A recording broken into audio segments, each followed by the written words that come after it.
Spring onions might look simple, but honestly, they're one of the most underrated ingredients in the kitchen.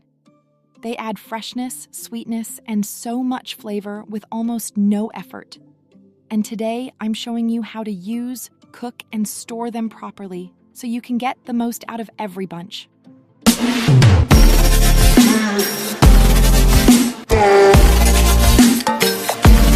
Spring in New York just feels different.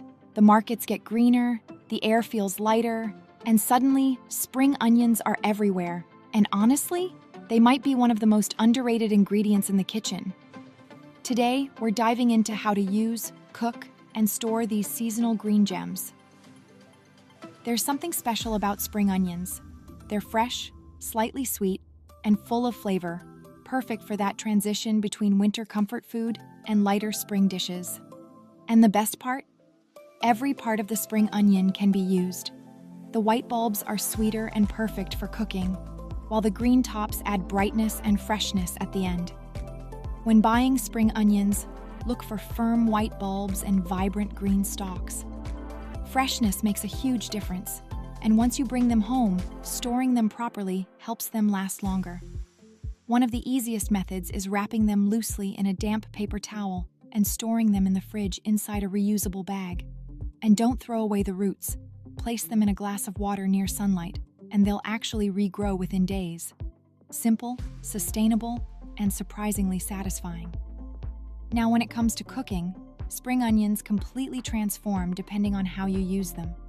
Raw, they're crisp and peppery.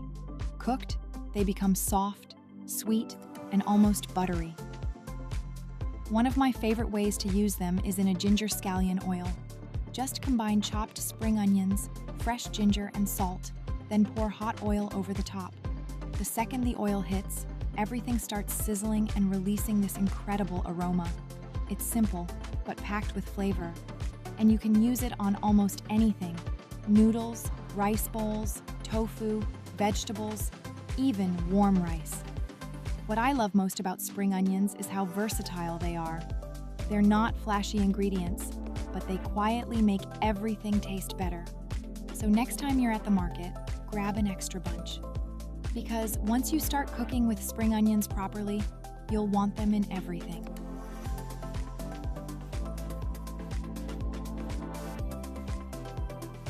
That's it for today's ingredient spotlight. If you enjoyed this episode, don't forget to like, share, and subscribe to the channel for more ingredient spotlights. This is Chef Jade. See you in the next spotlight.